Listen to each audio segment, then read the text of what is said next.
Greetings, YouTube. I was designing a flag in my head recently.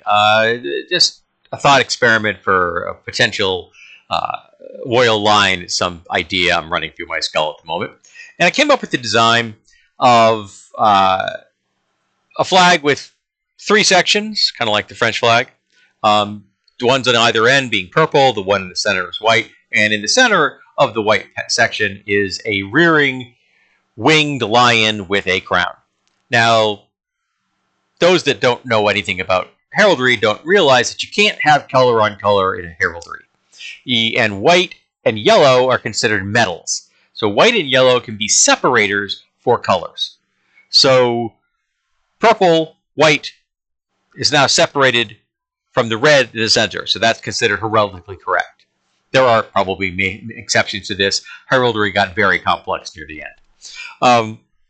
And I like the idea of a winged lion. It's a kind of a bit of a mix on the griffin. I like griffins, but the griffins being a combination of what was considered to be the two most noble beasts in the European tradition, being the eagle and the lion. In this case, it just takes the lion with eagle wings.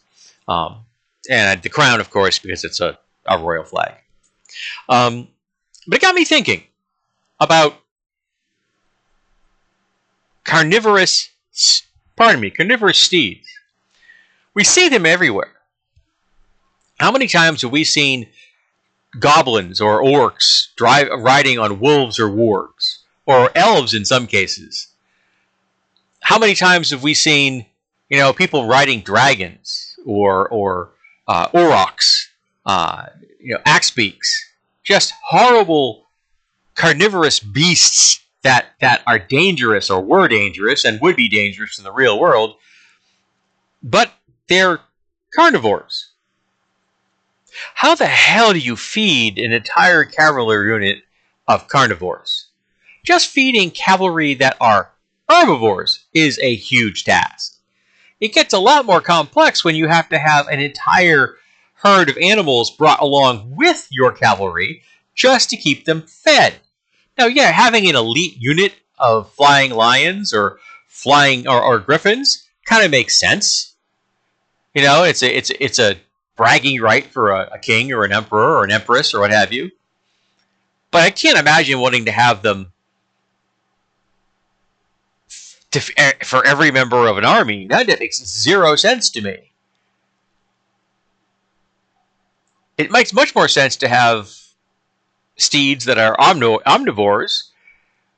Even better, I think, than herbivores, because herbivores, again, still can't make use of all the potential food during a war or during adventuring.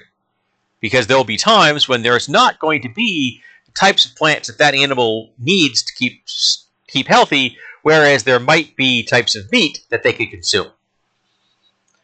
Which got me thinking of why giant chickens would make great steeds, because they're omnivores. And they're actually a hell of a lot smarter than most people think they are. And a medium-sized chicken would make a great steed for a small creature, and a large-sized chicken would make a great steed for a human.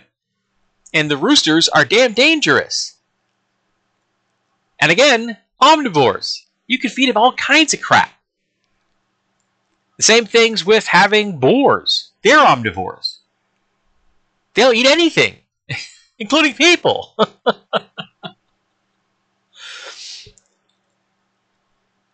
But I just seen so many carnivorous steeds in fantasy.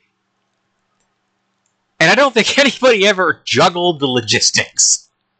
Wondered, how the hell do they keep that army moving? Because remember, an army moves on its stomach. And if you don't feed your carnivorous steeds, you aren't going to have an army? Because they will find food. They are not going to just quietly sit there and starve to death because you consider that to be convenient. I mean, you have the carnivorous steeds because you think of them as useful components of your battle strategy. They're dangerous. Most carnivores are. But if they're not healthy, they're not going to be any use to you. And yeah, you can have an animal be starved for a couple of days just to kind of give it an edge, but any more than 3 and now it's just weak.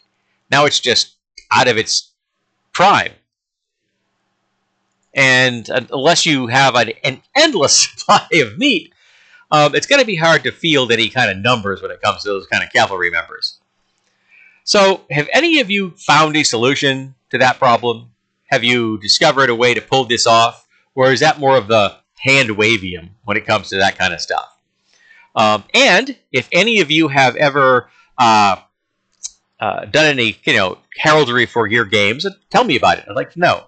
And if any of you know a online program that would let you create your own heraldic symbols, your own heraldic, heraldically correct flags and stuff, design your own flags, I'd be cool to see any links about that. That would be spiffy. I'd like to actually see a drawing of the flag I described to you with the 2 purple bands and the white in the middle and the rearing winged lion with the crown. I think that would be cool. So any of you know anything like that online, or even if it's a software, a freeware or something, tell me about it. So let's talk about carnivorous steeds and how, while they look great in fantasy, they may not be the most practical thing.